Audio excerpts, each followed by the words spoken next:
The Greasy Spoon Diner shimmered under the neon glow of the open 24-hour sign. It was Hakumatata's sanctuary. The late-night shifts, the sizzle of the grill, the drone of the old jukebox, all of it kept her tethered to reality. Or at least, that's what she told herself. The truth was, Hakumatata couldn't bear the silence of her own company. Not anymore. The chime above the door jingled. A lone trucker lumbered in, his face etched with the weariness of the road. Hakumatata poured him a cup of coffee, black as night, just the way he liked it. The diner was nearly empty, save for a couple huddled in a booth, their whispers lost in the haze of cigarette smoke.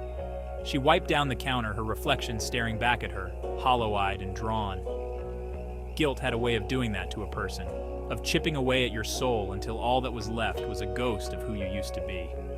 Each night, Hakumatata sought refuge in the mundane rhythm of the diner, desperate to outrun the ghosts that haunted her waking hours. It had been a year since the accident, a year of sleepless nights haunted by the memory of screeching tires and shattered glass, a year of carrying the crushing weight of her secret. Hakumatata had been driving that night, rain lashing down, blurring the world into an impressionist painting of light and shadow. Then, the figure had stepped out onto the road.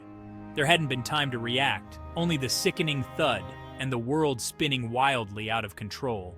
The image of the lifeless eyes staring back at her from the mangled wreckage was seared into her memory, a constant reminder of her fatal mistake. Please, go away. Hakumatata closed her eyes, willing the memory away. The guilt was a physical sensation now, a leaden weight in her stomach that never seemed to ease. She poured herself a cup of coffee, the bitter liquid doing little to wash away the taste of her despair.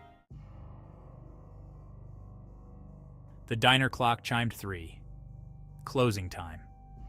Hakumatata stepped out into the cool night air, the silence almost deafening after hours spent in the warm hum of the diner.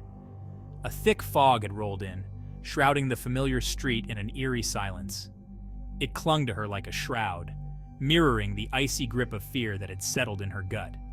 She started her beat-up Honda Civic, the engine sputtering to life like a tired beast. The headlights cut through the dense fog, illuminating the deserted street ahead. A sense of unease settled over her, prickling at the back of her neck. It felt as though unseen eyes were watching her every move, their whispers carried on the chill night air. What is that? And then she saw her, a lone figure standing at the edge of the road, shrouded in mist. It was a woman, her outline barely discernible in the dense fog. Hakumatata slowed the car, her heart pounding against her ribs. The woman's face was obscured by the shadows of her hood, but even from a distance, Hakumatata could sense her desperation. A wave of conflicting emotions washed over Hakumatata. Fear urged her to keep driving, to leave the mysterious figure behind and disappear into the safety of the night. But something held her back. Perhaps it was the woman's vulnerability, her isolation mirroring Hakumatata's own, or maybe it was the guilt, that ever-present shadow whispering in her ear, urging her to atone for her past. Hakumatata hesitated for a moment, her hand hovering over the gear stick. The woman remained motionless, a specter in the swirling fog. Taking a deep breath, Hakumatata pulled over to the side of the road. It felt like a decision made in a dream, her actions dictated by some unseen force. She rolled down the window, the cool night air rushing in, carrying with it the scent of damp earth and something faintly metallic. Do you need a ride? The woman turned her head slowly, her face still hidden from view. Silence hung heavy in the air between them, thick with unspoken tension. Then the woman nodded, a slow, deliberate movement.